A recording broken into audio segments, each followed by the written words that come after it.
والصلاة والسلام على من لا نبي بعد أعوذ بالله السميع العليم من الشيطان الرجيم من حمزه ونفخه ونفثه لقد كان لكم في رسول الله أسوة حسنة۔ تمام قسم کی تعریفیں اللہ رب العزت کے لیے ہیں کہ جو اس کائنات کا اکیلا مالک ہے۔ اس کائنات کو بنانے میں، اس کائنات کو چلانے میں اس کا کوئی شریک نہیں، کوئی برابری کرنے والا نہیں، کوئی ہاتھ بٹانے والا نہیں۔ اور لاکھوں کروڑوں درود و سلام ہوں اس ہستی اقدس و مقدس پر کہ جن کا نام نامی اسم گرامی محمد کریم صلی اللہ علیہ وآلہ وصحبہ وسلم ہے۔ اللہ رب العزت نے ان کو نور ہدایت کا آخری مینار بنا کر مبعوث فرمایا۔ ان کے بعد کوئی نبی، کوئی رسول اور کوئی پیغمبر نہ اب تک آیا ہے اور نہ قیامت کے دن تک آئے گا۔ اما بعد، پچھلے پروگرام میں غزوہ بدر کے واقعات آپ کے گوش گزار کر رہا تھا کہ جب مسلمانوں کا حملہ، جوابی حملہ مشرکین پر ہوا اور اللہ کی مدد نازل ہوئی اور ان کے قدم اکھڑنا شروع ہوئے میدان سے، تو پھر وہ میدان سے بھاگنے لگے۔ ابو جہل نے کوشش کی کہ ان کو روک لے، ان کو ٹھہرا لے، لیکن اللہ کی مدد کے سامنے وہ لوگ ٹھہر نہ سکے اور پھر وہ بکھرنے لگے اور مسلمان ان پر بڑھ چڑھ کر حملہ کر رہے اور جیسے چاہ رہے ان کو مار رہے، ان کو قتل کر رہے اور ان کی صفوں کو منتشر کر رہے اور ان کو قید کر رہے، جیسے اللہ نے ان کو مسلمانوں کے سپرد کر دیا۔ اور اس صورتحال میں ایسے واقعات بھی پیش آئے کہ جو ایمان کو تازہ کر دینے والے، ایمان کو گرما دینے والے، کہ پوری انسانی تاریخ میں اس قسم کے واقعات کی نظیر نہیں ملتی۔ ہم اگر دیگر انبیاء علیہ السلام کے ساتھیوں کو، ان کے صحابہ کو، ان کے حواریوں کو بھی دیکھتے ہیں، ان کے اندر اس قسم کی استقامت، اللہ کے دین کے لیے اس طرح دو ٹوک فیصلہ اور اللہ کے دین کے لیے ایسے اپنے عزیز و اقارب کو پکڑنا، ان کو مارنا، ان کو قتل کر دینا، حتیٰ کہ یہ معاملات ہمیں دوسرے انبیاء کے صحابہ میں بھی نظر نہیں آتے۔ اور یہ ایمان افروز مناظر ہمیں اس غزوہ میں، غزوہ بدر میں نظر آتے ہیں کہ حضرت عمر فاروق رضی اللہ تعالی عنہ، ان کا سامنا میدان جنگ میں اپنے ماموں عاص بن ہشام بن مغیرہ سے ہو گیا اور انہوں نے ذرا پرواہ نہیں کی کہ یہ میرا عزیز ہے، میری ماں کا بھائی ہے، میرا ماموں ہے اور اس کے لیے میں رعایت کروں، اس کو میں چھوڑ دوں، چلو کوئی اور مسلمان آئے اس کو قتل کر دے، چلو میں اس کے لیے رعایت برت دوں۔ مگر نہیں، انہوں نے اس بات کی کوئی پرواہ نہیں کی اور اللہ پر یہ ثابت کرنے کے لیے کہ اللہ کے دین سے بڑھ کر ان کے لیے کوئی چیز نہیں، وہ کسی چیز کو اہمیت نہیں دیتے، انہوں نے اپنے ماموں کا سر تن سے جدا کر دیا۔ ایسے ہی ہمیں اسی میدان بدر میں یہ نظر آتا ہے کہ جناب ابو بکر صدیق رضی اللہ تعالیٰ عنہ، وہ اپنے بیٹے عبد الرحمن کو دیکھتے ہیں جو بھی مشرک تھے، مسلمان نہیں ہوئے تھے، اور اس کو پکار کے کہتے ہیں کہ وہ بدبخت میرا مال کہاں ہے؟ اس نے آگے سے جواب دیا کہ مال تو نہیں، یہ ہتھیار اور یہ تلوار اور یہ گھوڑا یہ باقی ہے جو بڑھاپے کی گمراہی کو سیدھا کرنے والا ہے۔ یعنی اس کا یہ کہنا تھا کہ آپ نعوذ باللہ جو بے دین ہو گئے، مسلمان ہو گئے تھے، تو کہنے لگے آپ کی گمراہی کو سیدھا کرنے والی ہے یہ تلوار میرے ہاتھ میں۔ اور اس کے بعد پھر ان دونوں کا جنگ میں بالکل آمنا سامنا نہیں ہو سکا کہ یہ وار کا تبادلہ کریں۔ جب اللہ نے بعد میں عبد الرحمن بن ابو بکر کو توفیق دی، یہ مسلمان ہو گئے، تو ایک دن اپنے والد سے کہنے لگے کہ ابا جان، بدر کے دن آپ میری تلوار کی زد میں کئی دفعہ آئے،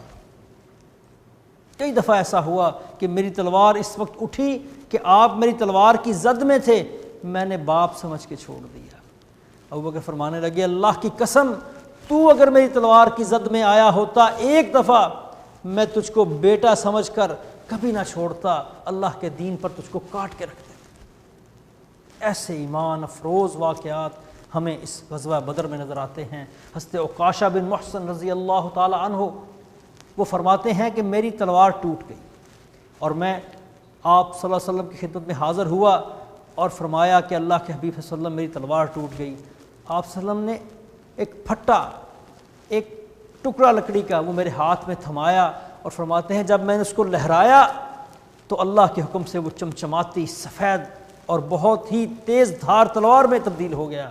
اور وہ تلوار پھر حضرت عکاشہ بن محصن کے پاس ہی رہی، حتیٰ کہ ابوبکر صدیق کے دور میں جب وہ مرتدین کے خلاف جنگ کے لیے نکلے تو وہی تلوار ان کے ساتھ تھی، ان کے ہاتھ میں تھی، اور وہ بہت دیر تک اس کے ساتھ جہاد کرتے رہے، اور اس کے بعد وہ تلوار ان کی اولاد میں قائم رہی۔ ایسا بہادری، ایسی جواں مردی کہ ہم دیکھتے ہیں دیگر صحابہ اکرام رضوان اللہ علیہم اجمعین کو کہ ان میں ایک ایسے صحابہ ہمیں نظر آتے ہیں کہ جنہوں نے ایسا معاملہ کیا اللہ کے لیے، ایسا کام کیا اللہ کے لیے کہ ہم سوچتے ہیں تو سوچ کے دنگ رہ جاتے ہیں۔ عقل اس کو مانتی نہیں کہ ایسا بھی ہو سکتا ہے، کیا ایسا بھی ہو سکتا ہے؟ کوئی شخص اس حد تک اللہ کے قریب ہو سکتا ہے؟ کوئی شخص اس حد تک اپنا سب کچھ اللہ کے دین پر قربان کرنے کے لیے تیار اور آمادہ ہو سکتا ہے؟ وہ صحابی ہیں حضرت ابو عبیدہ ابن جراح رضی اللہ تعالیٰ عنہ۔ حضرت ابو عبیدہ ابن جراح یہ بہت ہی بہادر اور جری نوجوان تھے، بہت ہی بہادر مجاہد اور مسلمان تھے۔ بدر کے دن یہ بہت ہی آگے بڑھ رہے، صفوں کو چیرتے ہوئے، لیکن ایک شخص مشرکین میں ایسا تھا کہ وہ چاہتے تھے کہ اس کے ساتھ میرا سامنا نہ ہو۔ 2-3 مرتبہ ایسا ہوا کہ مشرکین میں سے وہ شخص ان کے سامنے آیا اور اس نے چاہا کہ میں ان سے مقابلہ کروں۔ ابو عبیدہ ابن جراح 2-3 دفعہ تو اس سے کترا گئے اور اپنا رخ بدل لیا اور دوسری طرف نکل گئے، حتیٰ کہ وہ وقت بھی آیا کہ اس مشرک نے ان کے لیے تمام راستے بند کر دیے، اور اس طرح ان کے سامنے وہ ہتھیار لے کر آیا اور اس طرح ان پر حملہ آور ہوا کہ جناب ابو عبیدہ ابن جراح رضی اللہ تعالیٰ عنہ کے لیے اب کوئی راستہ نہ بچا کہ اس کا مقابلہ کریں۔ وہ اس کے مقابلے میں اترے، انہوں نے اپنے دل کو مضبوط کیا، اپنی ہمت کو جمع کیا، اس کے مقابلے میں اترے اور اس کا سر تن سے جدا کر دیا، اس کو کاٹ کے رکھ دیا۔ اور ہم تصور کر سکتے ہیں کہ وہ کون تھا؟ وہ ابو عبیدہ ابن جراح رضی اللہ تعالیٰ عنہ کا باپ تھا۔ دین پر ایسی استقامت، اللہ اور اس کے رسول صلی اللہ علیہ وسلم کے ساتھ ایسی محبت اور وارفتگی، اور دین پر اپنا سب کچھ نثار کر دینے کی، قربان کر دینے کی ایسی لگن کہ اپنے باپ کو بھی اللہ کی راہ میں قربان کر دیا۔ اللہ اکبر! یہ ایمان افروز واقعات ہمیں غزوہ بدر میں نظر آتے ہیں، اور اللہ کی مدد، اس کے نزول اور اس کی جو اظہار تھا، جو صحابہ اکرام نے اپنی آنکھوں سے دیکھا اس کو۔ حضرت ابن عباس رضی اللہ تعالیٰ عنہ فرماتے ہیں کہ ایک انصاری صحابی وہ آپ صلی اللہ علیہ وسلم کی خدمت میں حاضر ہوئے اور انہوں نے بتایا کہ میں ایک مشرک کا پیچھا کر رہا تھا، جب میں اس کے قریب پہنچا تو ایسی آواز آئی جیسے اس پہ کوڑے برس رہے ہیں، اور وہ چت زمین پر گر گیا، اور مجھے آواز آئی ہزوم، آگے بڑھو آگے بڑھو۔ جب میں اس کے پاس گیا، اس کو دیکھا تو اس کا چہرہ پھٹا ہوا جیسے اس پر کوڑے کا وار پڑا ہو، اور وہ جگہ بالکل سبز ہو گئی، ہری ہو گئی۔ آپ فرمایا کہ ہاں، یہ تیسرے آسمان کے فرشتوں کی مدد تھی۔ ایسے ہی حضرت ابو داؤد مازنی رضی اللہ تعالیٰ عنہ وہ فرماتے ہیں کہ میں ایک مشرک کی طرف بڑھا اور میں نے اپنی تلوار کو اٹھایا، لیکن میں ابھی وار نہیں کر سکا تھا کہ اس کی گردن اس کے تن سے جدا ہو کے بہت دور جا گری، اور میں نے جان لیا کہ اس کو میرے علاوہ کسی اور نے قتل کیا ہے۔ ایسے ہی ہم اور دیگر صحابہ اکرام کے ساتھ دیکھتے ہیں کہ اللہ کی مدد کیسے ان پر نازل ہوئی، اور کیسے دین پر انہوں نے استقامت دکھائی۔ ان میں بہت قابل ذکر ایک صحابی حضرت حذیفہ رضی اللہ تعالیٰ عنہ، حضرت حذیفہ بن عتبہ، کہ جب جنگ کا آغاز ہوا تو سب سے پہلے جو 3 افراد قتل کیے گئے، ان میں ایک حضرت حذیفہ رضی اللہ تعالیٰ عنہ کے والد، ایک چچا اور ایک سگا بھائی۔ لیکن ان کی دین کے ساتھ لگن اور اسلام پر استقامت کا یہ عالم ہے کہ وہ جو قتل کر دیے گئے ہیں ان کے ساتھ کوئی محبت اور کوئی الفت اور کوئی تعلق نہیں، بلکہ جو ان کو قتل کرنے والے ہیں حضرت حمزہ رضی اللہ تعالیٰ عنہ، حضرت علی بن ابی طالب رضی اللہ تعالیٰ عنہ، حضرت عبیدہ رضی اللہ تعالیٰ عنہ، ان سے محبت ہے۔ جو باپ کو قتل کرنے والا، جو چچا کو قتل کرنے والا، جو بھائی کو قتل کرنے والا، اس سے محبت، تعلق اور وارفتگی ہے، اس کے ساتھ بھائی چارہ ہے، اس کو اپنا بھائی کہتے ہیں۔ لیکن وہ جو قتل کر دیے گئے ان کے ساتھ کوئی تعلق نہیں، دل ان کا ایمان پر، اسلام پر مضبوط ہے۔ ایسے نادر واقعات ہمیں اس غزوہ بدر میں نظر آتے ہیں، اور اسی غزوہ بدر میں ہی پھر اللہ تعالیٰ نے اس امت کے فرعون کو اس کے انجام تک پہنچایا، یعنی ابو جہل بدبخت وہ اس جنگ میں قتل کر دیا گیا۔ حضرت عبد الرحمن ابن عوف رضی اللہ تعالیٰ عنہ فرماتے ہیں کہ جب صفوں کے اندر میں کھڑا تھا، میں نے اپنے دائیں اور بائیں دیکھا تو دو نوجوان مجھے نظر آئے، اور میں نے محسوس کیا کہ میرا دائیں اور بایاں سائڈ جو ہے وہ کمزور ہے، کاش یہاں کچھ جری اور بہادر مجاہد ہوتے، کوئی اچھی عمر کے اور پختہ تجربہ کار جنگجو ہوتے، مجھے محسوس ہوتا کہ میری دونوں اطراف ذرا مضبوط ہیں۔ اتنے میں دائیں والے شخص نے، دائیں والے نوجوان نے پوچھا مجھ سے کہ چچا جان، ہمیں ذرا ابو جہل کا چہرہ تو دکھا دیں، ہم نے سنا ہے کہ وہ آپ صلی اللہ علیہ وسلم کو بہت تکلیف اور اذیت دیا کرتا تھا، آج اگر ہم اس کے قریب پہنچ گئے تو اللہ کی قسم میں اس کو اس وقت تک نہیں چھوڑوں گا جب تک کہ ہم دونوں میں سے جس کی موت پہلے لکھی ہے اس کی موت واقع ہو جائے۔ وہ فرماتے ہیں کہ ابھی اس کی بات سن کے وہ فارغ ہوا، دوسرے نے مجھ سے یہی پوچھا، اور میں نے پھر کچھ دیر بعد دیکھا کہ ابو جہل اپنے لاؤ لشکر کے ساتھ، اپنے حفاظتی دستے کے ساتھ جو نیزوں اور تلواروں سے ڈھکا ہوا، اس کے اندر اس کی جھلک نظر آئی، اور میں نے ان کو کہا کہ وہ رہا تمہارا شکار، اور وہ دونوں عقاب کی طرح جھپٹے اور اپنے جو ہے ٹارگٹ کی طرف بڑھنا شروع ہو گئے۔ ان میں حضرت معاذ بن عمر بن جموح رضی اللہ تعالی عنہ وہ سب سے پہلے اس کی طرف بڑھے، اور وہ اس کے قریب ہوتے چلے گئے، اگرچہ بہت ہی گہرا حصار تھا اور بہت سے لوگ اس کی حفاظت کے لیے مقرر تھے، لیکن وہ 1 2 3 ان کو کاٹتے ہوئے بالکل اس کے پاس پہنچ کے اپنی تلواروں نے بلند کی اور اس پر وار کیا، حتیٰ کہ اس کی وہ ٹانگ پر لگا، ابو جہل کی جو ہے ٹانگ، وہ پنڈلی وہ کٹ کے دور جا گری۔ ابھی دوسرا وار کرنا چاہتے تھے کہ اکرمہ جو ابو جہل کا بیٹا تھا، اس نے حضرت معاذ بن عمر بن جموح رضی اللہ تعالی عنہ ان پر حملہ کیا، اور ان کا جو بازو ہے اس کو کاٹ دیا، حتیٰ کہ وہ کچھ گوشت کے حصے کے ساتھ لٹکتا رہا، اور وہ ان کو جنگ کرنے میں اس سے کافی زحمت آئی، اور وہ دوبارہ ابو جہل کے پاس بڑھنے کی کوشش کرتے رہے لیکن پاس نہیں پہنچ سکے۔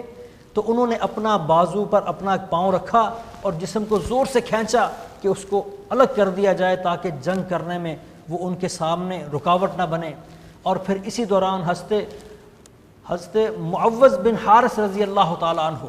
وہ بھی ان کے قریب پہنچ گئے، اور انہوں نے پھر ابو جہل پر اس قدر شدید وار کیا کہ وہ گر گیا، اس کی سانس تو باقی رہی، اس کی سانس چل رہی تھی، لیکن وہ اتنا شدید زخمی ہو چکا تھا کہ وہ بالکل مر ہی گیا تھا۔ پھر یہ دونوں صحابی آپ صلی اللہ علیہ وسلم کی خدمت میں حاضر ہوئے اور دونوں کہنے لگے کہ اللہ کے حبیب صلی اللہ علیہ وسلم میں نے ابو جہل کو قتل کیا ہے، دوسرا کہنے لگا میں نے قتل کیا ہے۔ آپ فرمایا تم دونوں اپنی تلواریں دکھاؤ، دونوں نے اپنی تلواریں دکھائیں، دونوں پر ابو جہل کا خون لگا ہوا تھا۔ آپ فرمایا تم دونوں نے قتل کیا ہے۔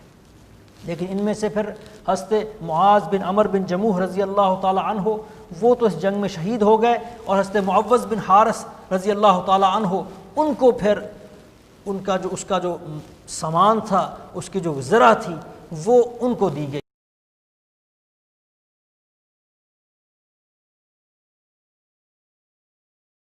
ابو جہل کو جب کاٹ کے گرا دیا گیا اور ان کے علم بردار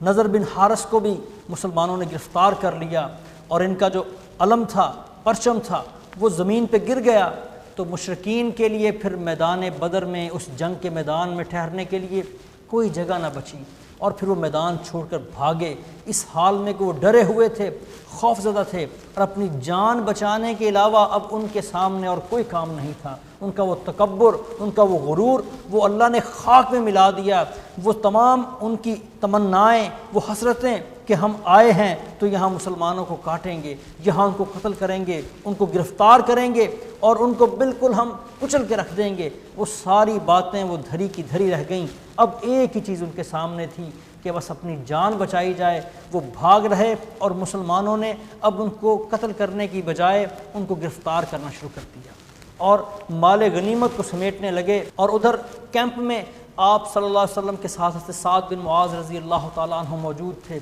ان کے چہرے پر آپ صلی اللہ علیہ وسلم نے ناگواری کے اثرات دیکھے تو فرمایا کہ لگتا ہے کہ تم کو مسلمانوں کا یہ کام وہ پسند نہیں آ رہا کہ وہ مال غنیمت کو اکٹھا کرنے لگ گئے ہیں اور اب ان کو گرفتار کرنے لگ گئے ہیں۔ تو کہنے لگے کہ ہاں اللہ کے حبیب صلی اللہ علیہ وسلم، اللہ کی قسم یہ ہمارا کفر کے ساتھ پہلا معرکہ ہے، پہلی جنگ ہے، میری یہ خواہش ہے کہ ہم ان کو کچلتے، ان کو کاٹتے، ان کی قوت کو توڑ کے رکھ دیتے تاکہ دوبارہ یہ ہمارے سامنے کھڑے نہ ہو پاتے۔ اور یہ بات مجھے اب مسلمانوں کی پسند نہیں آ رہی کہ انہوں نے بہت جلد ان کا مال غنیمت اکٹھا کرنا شروع کر دیا اور ان کو گرفتار کرنا شروع کر دیا ہے۔ اس جنگ میں آپ صلی اللہ علیہ وسلم نے کچھ افراد ایسے بھی تھے جن کو قتل نہ کرنے کا صحابہ اکرام کو حکم دیا تھا۔ وہ افراد، ان میں ایک ابو البختری بن حشام جو شخص مسلمان نہیں تھا، لیکن آپ سے فرمایا کہ وہ شخص زبردستی لایا گیا ہے، مجھے معلوم ہے کہ وہ مسلمانوں کے خلاف لڑنا اور کھڑا ہونا نہیں چاہتا، لیکن اس کو زبردستی گھیر کر لایا گیا ہے، تم میں سے اگر کوئی شخص ابو البختری بن حشام سے ملے تو اس کو قتل نہ کرے۔ لیکن ایسی صورتحال پیش آئی کہ ان کو قتل کر دیا گیا۔ وہ معاملہ اس طرح ہوا کہ ایک صحابی، ان کا سامنا ابو البختری سے ہوا اور ان کو صحابی نے کہا کہ ہمیں آپ کو قتل کرنے سے منع کیا گیا ہے، لہٰذا آپ چلے جائیے، آپ سے میں کوئی بھی جو ہے لڑائی کرنا وہ پسند نہیں کرتا، چونکہ آپ کو قتل کرنے سے ہمیں ہمارے نبی صلی اللہ علیہ وسلم نے منع کر دیا ہے۔ وہ کہنے لگے کہ میرا یہ ساتھی، اس کو بھی چھوڑ دو۔ وہ کہنے لگے نہیں، اللہ کی قسم اس کو نہیں چھوڑ سکتا، صرف آپ کے لیے ہمیں حکم ہے کہ آپ کو قتل نہ کیا جائے، یہ میرے مقابلے میں ہے اور میں اس کو قتل ضرور کروں گا۔ تو وہ ابو البختری کہنے لگا کہ پھر اپنے ساتھی کو چھوڑ کر میں اپنی جان بچاؤں، یہ میرے لیے ممکن نہیں ہے، اس تک پہنچنے کے لیے تمہیں مجھ سے لڑنا پڑے گا۔ اور وہ تلوار لے کر اس صحابی کے مقابلے میں اتر آئے اور مجبوراً پھر ان صحابی کو ابو البختری کو قتل کرنا پڑا اور اس کے بعد اس کے ساتھی کو انہوں نے قتل کیا۔ ایسے ہی حضرت عباس رضی اللہ تعالیٰ عنہ کے متعلق بھی آپ صلی اللہ علیہ وسلم نے ارشاد فرمایا تھا کہ ان کو زبردستی لایا گیا ہے اور ان کا سامنا اگر کسی شخص سے ہو، کسی مسلمان سے، تو ان کو قتل نہ کیا جائے۔ تو ان کو ایک انصاری صحابی جو ذرا کمزور تھے انہوں نے گرفتار کیا، اور جب ان کو گرفتار کر کے حضرت عباس رضی اللہ تعالیٰ عنہ کو آپ صلی اللہ علیہ وسلم کی خدمت میں پیش کیا گیا تو وہ کہنے لگے کہ میں نے ان کو گرفتار کیا ہے۔ حضرت عباس فرمانے لگے کہ مجھے اس نے گرفتار نہیں کیا، بلکہ مجھے تو ایک ایسے شخص نے گرفتار کیا جس کے سر پہ بال نہیں تھے، جو گورا چٹا تھا اور وہ چتکبرے گھوڑے پہ سوار تھا اور بڑا ہی جسیم اور بڑے قد کاٹ والا تھا۔ وہ انصاری صحابی وہ پھر کہنے لگے کہ نہیں اللہ کے حبیب صلی اللہ علیہ وسلم، میں نے ان کو گرفتار کیا ہے۔ آپ فرمایا خاموش ہو جاؤ، اللہ نے فرشتے کے ذریعے تمہاری مدد کی، چونکہ حضرت عباس رضی اللہ تعالیٰ عنہ ان کا قد بہت اونچا تھا اور بہت ہی وہ قد کاٹ کے مالک تھے، اور جو انصاری صحابی وہ کمزور تھے اور چھوٹے قد کے تھے۔ اگر دیکھا جائے تو وہ ان کے لیے ممکن نہیں تھا کہ حضرت عباس کو گرفتار کر سکتے، لیکن اللہ نے فرشتے کے ذریعے ان کی مدد فرمائی اور انہوں نے حضرت عباس رضی اللہ تعالیٰ عنہ کو گرفتار کیا۔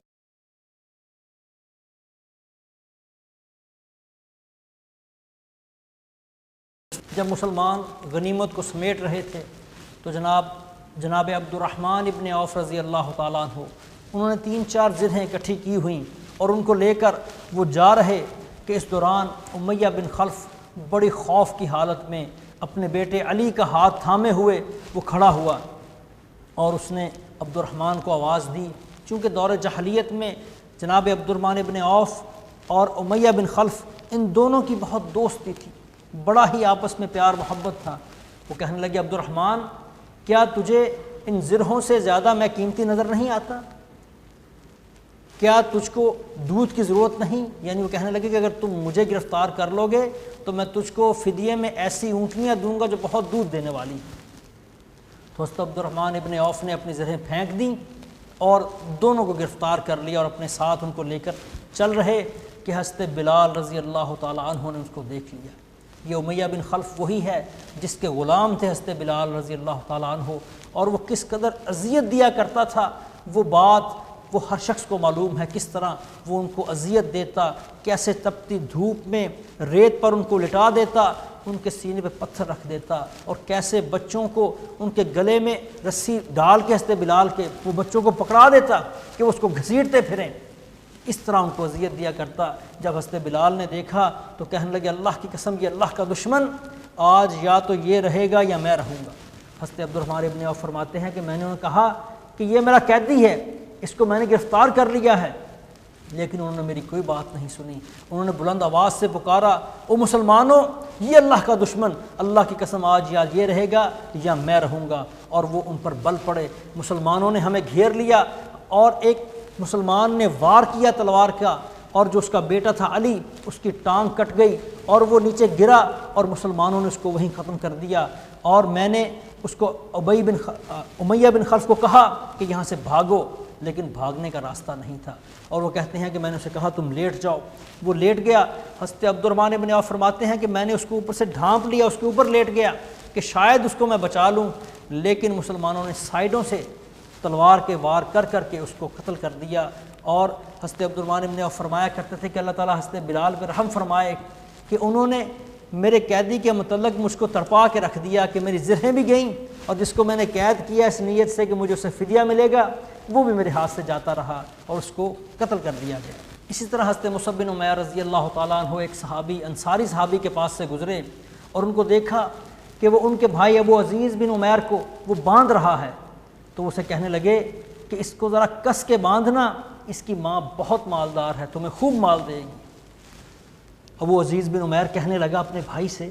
کہ تو میرا بھائی ہو کر میرے متعلق ایسی نصیحت کر رہا ہے؟ وہ کہنے لگے نہیں، تو میرا بھائی نہیں،